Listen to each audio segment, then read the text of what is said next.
The afternoon sun spilled warmly through the kitchen window as Laura Bennett wiped down the countertop. She was a woman in her early 40s, graceful but visibly worn from the everyday demands of family life. Her husband, Mark, had been working long hours at his construction business, while their teenage children, Ethan and Lily, kept her busy with school, sports, and everything in between. The house always hummed with movement, but Laura often felt like she was carrying the invisible weight of keeping it all together. That Saturday morning had been no different. She had spent the early hours shuttling Lily to her soccer practice while making sure Ethan had his school project supplies ready.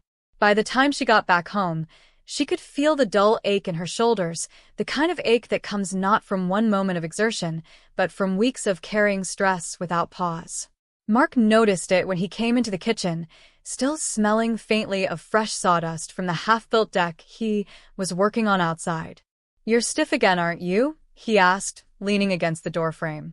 His blue eyes softened with concern as he watched his wife roll her shoulders.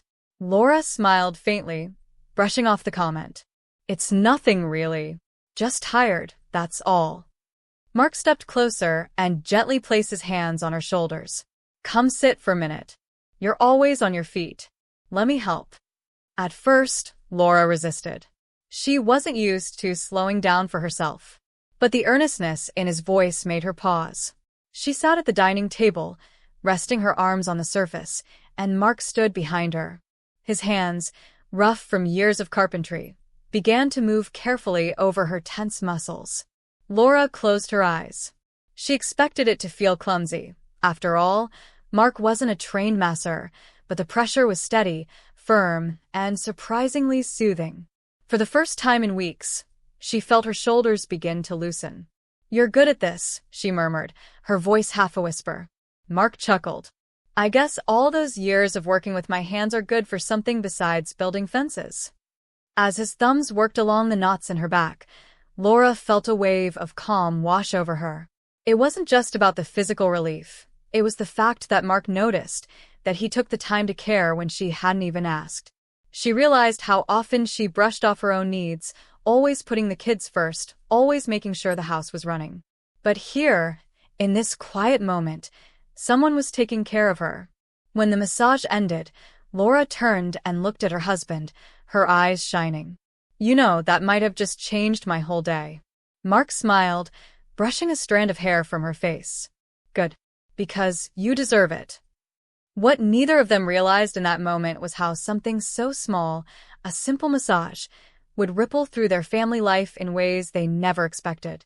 Later that evening, Ethan wandered into the living room and found his parents sitting close together on the couch, something he hadn't noticed in a while. They were laughing at an old story, Laura's head resting comfortably against Mark's shoulder.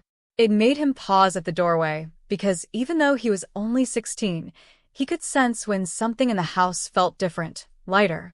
Lily, bouncing in from the kitchen with a bowl of popcorn, noticed too.